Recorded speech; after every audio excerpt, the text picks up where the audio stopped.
niba uri umwe mu bantu bizera yuko kugera ku ntsinzi hari ibintu runaka, hari ikiguzi runaka bisaba kugira ngo ube wabigeraho, atari ibintu byikora cyangwa ngo bibe amahirwe luck, mu by'ukuri ushobora kuba ubona abantu bamwe bazamuka abandi bakaguma hasi, ukibaza se biterwa n'iki?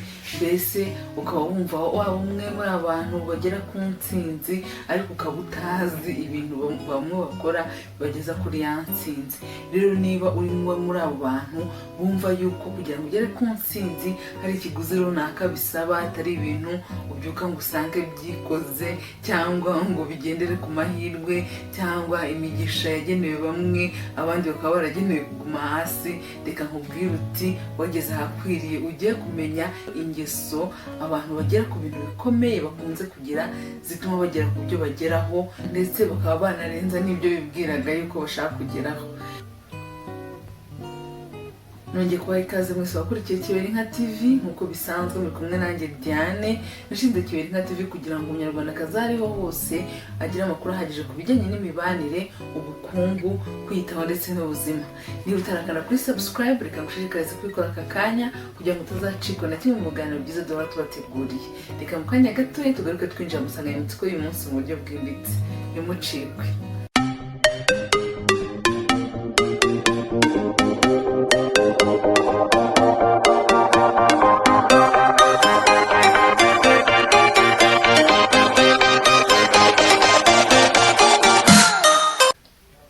Ikintu cya mbere rero, abantu bakunze gutera imbere, babandi abantu bakunze kwita ngo baragafashe, abantu bari successful mu byo bakora byose, ikintu cya mbere bakora ni ukuba organized. Niba abantu bagendera kuri gahunda runaka y'ibikorwa byabo, ni ukuvuga ngo niba umuntu ukora igenamigambi, ikindi kandi ukaba ari umuntu ufite intego runaka, akaba amenya no kugena ibintu byihutirwa kurusha ibindi, akaba ari byo abanza gukora. Umwanditsi umwe witwa Joel Brown washinze urubuga addicted2success.com yagize ati, kimwe mu bintu bifasha abantu gutera imbere, kuba bagera ku nzozi zabo cyangwa bakagera ku ntsinzi, ni ukuba bakora urutonde rw'ibintu bazakora umunsi ukurikiyeho, bakarara barukoze, akarara yanditse ati ejo nzakora ibintu runaka. Ibintu rero bifasha wa muntu kugera kuri gahunda yihaye, kuko akorera ku murongo, agendera kuri gahunda.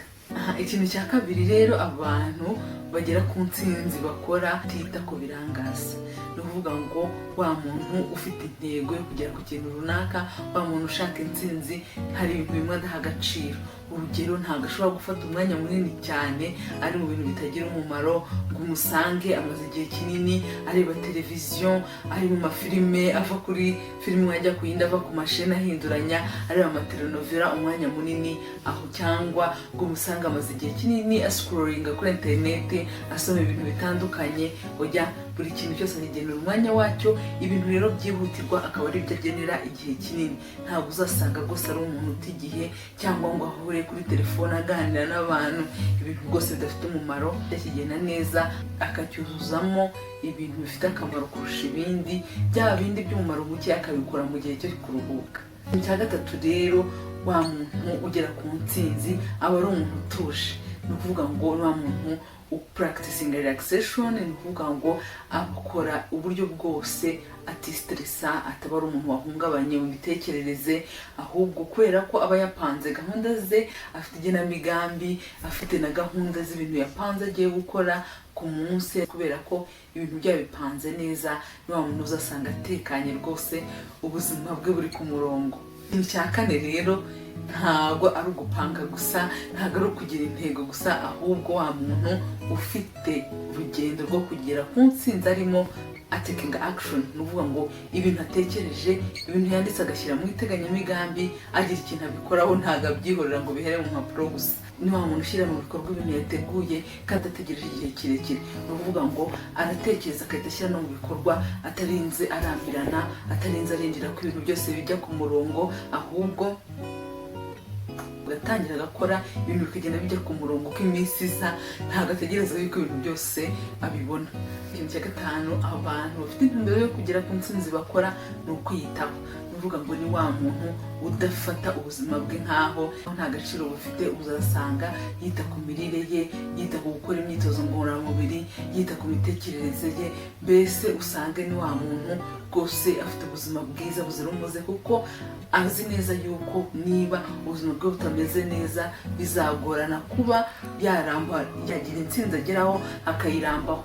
Bivuga ngo afata igihe rwose gihagije agakora imyitozo ngororamubiri ndetse akita no ku mirire ye n'ibindi byose byamwangiriza ubuzima akabyirinda. Icya gatandatu rero, wa muntu ufite urugendo ruganisha ku ntsinzi, wa muntu ugira ibitekerezo biganisha ku kuba ibintu yumva bizagenda neza. Ibi ngibi mu ndimi z'amahanga babyita having a positive thinking. Bivuze yuko rero nubwo haba hari ingorane, nubwo haba hari ibintu abona bitagenda neza, ntabwo abiha agaciro, kuko hari niba bigenda neza nibyo aho umwanya mu bitekerezo bye, akavuga ati iki kintu ndimo gukora byanze bikunze kizagenda neza.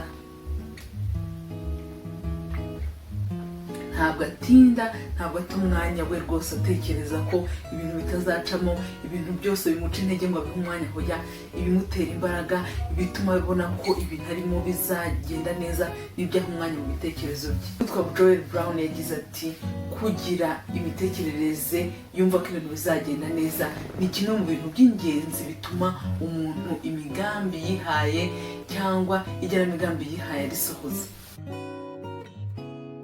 Kugirana imikoranire n'abandi aribyo bita networking mu ndimi z'amahanga. Bivuga ngo wa muntu uri mu rugendo ruganisha ku ntsinzi cyangwa umuntu uba mu butsinzi agira uburyo yubaka imibanire n'abandi, aribyo bita networking mu ndimi z'amahanga. Akavuga ati hari abantu ugomba kugirana n'imibanire kugira ngo tuzamukane. Niba ari abantu turi mu rugendo rumwe tuzamukane tugere ku ntsinzi, niba ari abantu banyungura ibitekerezo, akubaka iyo network y'abantu runaka kugira ngo abashe kugera ku ntsinzi ye. Yumva yuko mu by'ukuri kugera ku bintu atari we kamara, atagomba kuba nyamwigendaho, ahubwo agafatanya n'abandi bantu.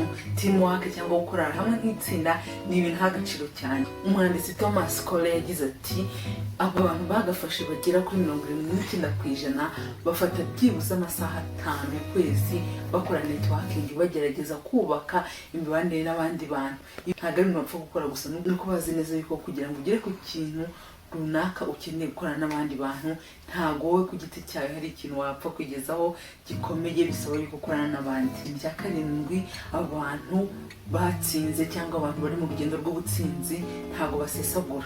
Ibi ngibi abantu bamwe bashobora kubifata nkaho ari abantu bakunda amafaranga.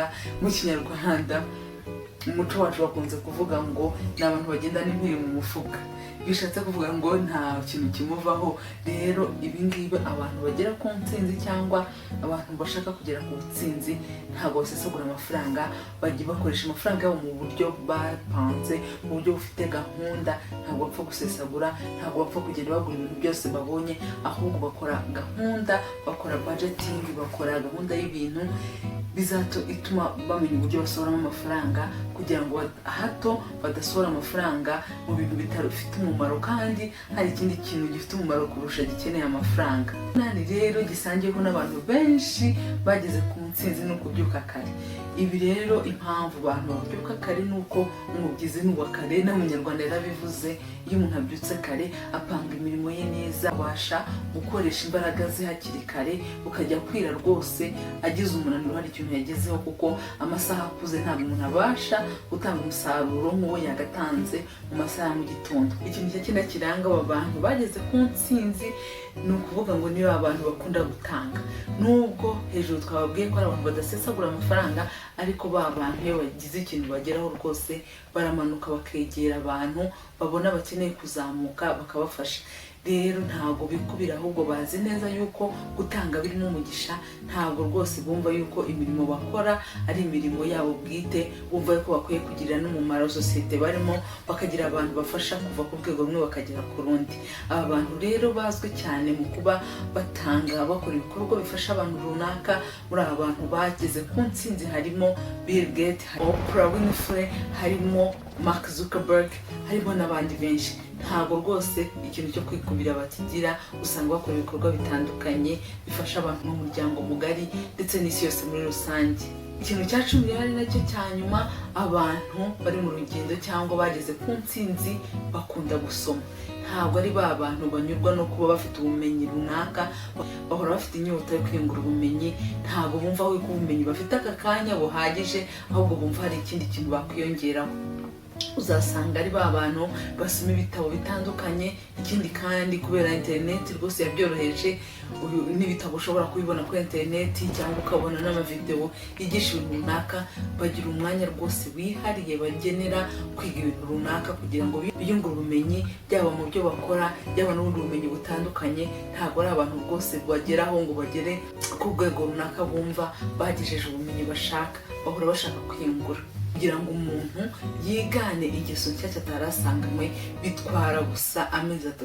Numva ko ari igihe gito cyane. Rero niba ushaka kuba wakwigana zino ngeso kugira ngo nawe uzagere ku ntsinzi wifuza, saba yuko nawe utangira kubyitoza amezi 3 rwose. Niba ari ingeso ushaka kuba winjije mu buzima bwawe, uzasanga ya ngeso yinjiye.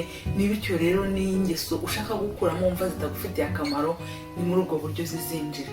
Rero wizuyaza witinda, tangira witoze izi ngeso nziza mbabwiye uko ari 10, nawe rwose uzagera ku ntsinzi nta kabuza, kuko ntago ari abantu bamwe bagenewe gutsinda, abakoresheje tekinike zikwiriye ndetse bakagira n'ingeso n'imikorere ikwiriye, bagera nabo ku ntsinzi.